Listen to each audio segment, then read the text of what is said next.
welcome back energy new video guys फिर पनि स्वागत छ पञ्चोरी युट्युब च्यानलमा आज तपाईहरुमा अर्को नयाँ भिडियो लिएर आएको छु आइसकेको छु यहाँ देख्न सक्नुहुन्छ सो मैले चाहिँ यहाँ आज सिकाउन गइरहेछु कसरी चाहिँ गुगल एडसेन्स लगइन गर्ने त्यो सिकाउन छु तपाईहरुलाई सो आजभोलि चाहिँ गुगल एडसेन्स लगइन भइरहेको छैन पहिला चाहिँ तपाईहरु चाहिँ डाइरेक्ट गुगल एडसेन्स लगइन हुन्थ्यो भने अहिले चाहिँ तपाईहरु चाहिँ गुगल एडसेन्स लगइन गर्न एकदम गाह्रो भइरहेको छ सो म चाहिँ यहाँ क्रोम ब्राउजरलाई ओपन गर्छु सो क्रोम ब्राउजर ओपन गरिसकेपछि यहाँ म चाहिँ एउटा सर्च गर्नेछु यहाँ सर्च बारमा गुगल एडसेन्स भनेर सो गुगल एडसेन्स भनेर सर्च गर्नेछु अनि तपाईहरुलाई चाहिँ यहाँ देखाउने छु सो यहाँ देख्न सक्नुहुन्छ मैले यहाँ यो सर्च बारमा चाहिँ गुगल एडसेन्स भनेर यहाँ सर्च गर्छु सो यहाँ गुगल एडसेन्स भनेर सर्च गरे यहाँ देख्न सक्नुहुन्छ सो मैले चाहिँ यो गुगल एडसेन्स लेखेमा टच गरे भने यहाँ डाइरेक्ट चाहिँ यहाँ गुगल एडसेन्स लगइन हुन्थ्यो पहिला चाहिँ सो अहिले चाहिँ सिस्टम चेन्ज भएको छ यस्तो इन्टरफेस खुल्छ सो यस्तो इन्टरफेस खुलिसकेपछि यहाँ चाहिँ लगइन हुँदैन सो यहाँ देख्न सक्नुहुन्छ लगइन भएन अथवा चाहिँ अर्को प्रोसेस म सिकाउने छु ब्याक जान्छु सो ब्याक गइसकेपछि तपाईहरु चाहिँ यो Google AdSense earn money from website monetisation भन्ने अप्सनमा यसमा टच गर्नु होला यसमा टच गरिसकेपछि तपाईको यस्तो इन्टरफेस खुल्छ यस्तो इन्टरफेस खुलिसकेपछि यता 3 लाइन देख्न सक्नुहुन्छ यो 3 लाइनमा टच गर्नु भने तपाईहरु यहाँ देख्नु साइन इन भन्ने अप्सनमा पनि तपाईले चाहिँ टच गर्नु भने पनि यो साइन इन हुँदैन सो यहाँ देख्न सक्नुहुन्छ सो देख्न सक्नुहुन्छ यही उसमा डाइरेक्ट गरिन्छ रिडाइरेक्ट गरिन्छ यही पेजमा सो तपाईले चाहिँ अब के गर्नुपर्छ भन्दा यो 3 डटमा टच गर्नु होला 3 डटमा टच गरिसकेपछि यहाँ सेटिङ भन्ने अप्सन देख्न सक्नुहुन्छ यसमा टच गर्नु होला यसमा टच गरिसकेपछि यहाँ SYNC भन्ने अप्सन यहाँ देख्न सक्नुहुन्छ यसमा टच गर्नु होला यहाँ टच गरिसकेपछि यहाँ SIMIN भन्ने अप्सनमा टच गरिदिनु होला यहाँ टच गरिसकेपछि तपाईहरु यहाँ हाम्रो यो भइसकेको छ ओपन भइसकेको छ सो SYNC ओपन भइसकेको छ अब यसमा टच गर्नु होला यहाँ टच गरिसकेपछि यहाँ देख्न सक्नुहुन्छ sign out and the turn off SYNC भन्ने अप्सन सो यसमा टच गर्नु होला यसमा टच गरिसकेपछि यहाँ कन्टिन्यू भन्ने अप्सन आइराको छ क्यान्सल र कन्टिन्यू गर्नु होला कन्टिन्यू गरिसकेपछि यहाँ देख्न सक्नुहुन्छ तपाईको यस्तो इन्टरफेस खुल्छ यस्तो इन्टरफेस खुलिसकेपछि यहाँ देख्न सक्नुहुन्छ चुज एनदर अकाउन्ट भन्ने अप्सन देखाइराको छ सो यसमा टच गर्नु होला चुज एनदर अकाउन्टमा जुन तपाईको जुन जीमेल अकाउन्टबाट तपाईले चाहिँ आफ्नो गुगल एडसेन्स बनाउनु भएको छ त्यही अकाउन्टलाई चुज गर्नु होला जस्तै मैले यो अकाउन्टबाट चाहिँ मैले गुगल एडसेन्स अकाउन्ट बनाएको छु सो यसमा टच गर्छु यसमा टच गरिसकेपछि SIMIN भन्ने अप्सनमा टच गरिदिनु होला यहाँ टच गरिसकेपछि यो keep my data separate delete existing data भन्ने अप्सनमा माथिकोमा टिक लाउनु होला टिक लगाइसकेपछि यहाँ कन्टिन्यू गरिदिनु होला सो यहाँ देख्न सक्नुहुन्छ अनि SIMIN भनेर यहाँ टच गरिदिनु होला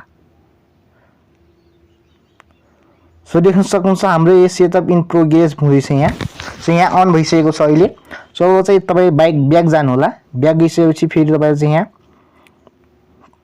रिफ्रेश गर्नु होला र पेजलाई रिफ्रेश गरेर फेरि यहाँ ब्याक जानु होला गुगल एडसेन्स भनेर यहाँ सर्च गर्नु होला गुगल एडसेन्स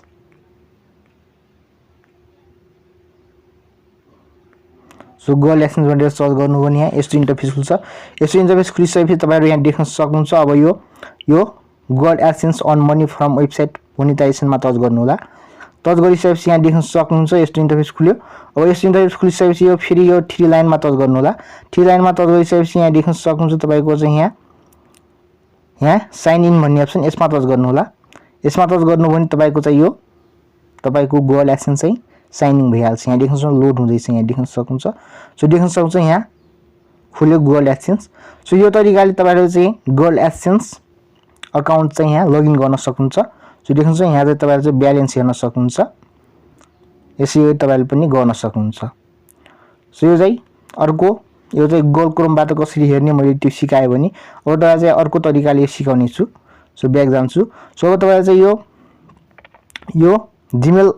को एप्स ओपन गर्नु होला जीमेल को एप्स ओपन गरिसकेपछि तपाईहरु यहाँ देख्न सक्नुहुन्छ यहाँ जीमेल एप्स ओपन भयो